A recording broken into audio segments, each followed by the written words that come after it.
Voyager's World Road journeyed to the center of Earth in 1864.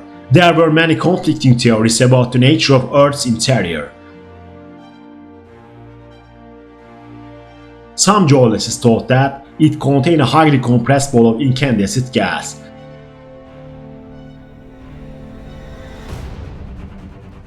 While others suspect that it consists of separate shells, each made of a different material.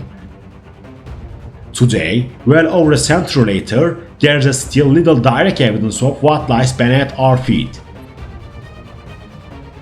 Most of our knowledge of the Earth's interior comes not from mines or boreholes, but from the study of seismic waves, which are powerful pools of energy released by earthquakes.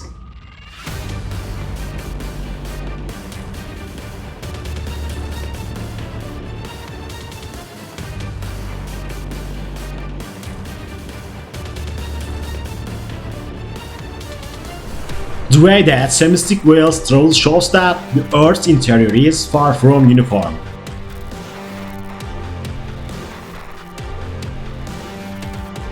The continents and the seabed are formed by the crust, a thin sphere of relatively light, solid rock. Beneath the crust lies the metal, a very different layer that expands approximately halfway to the Earth's center. There the rock is the subject of the battle between increasing heat and growing pressure. In its high levels, the mantle is relatively cool.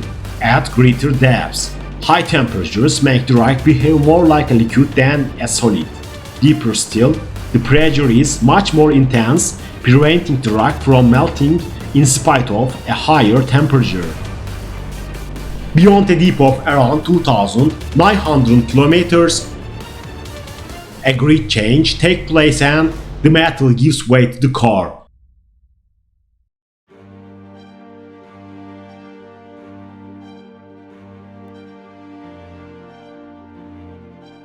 Some seismic waves cannot pass through the core and others are bent by it.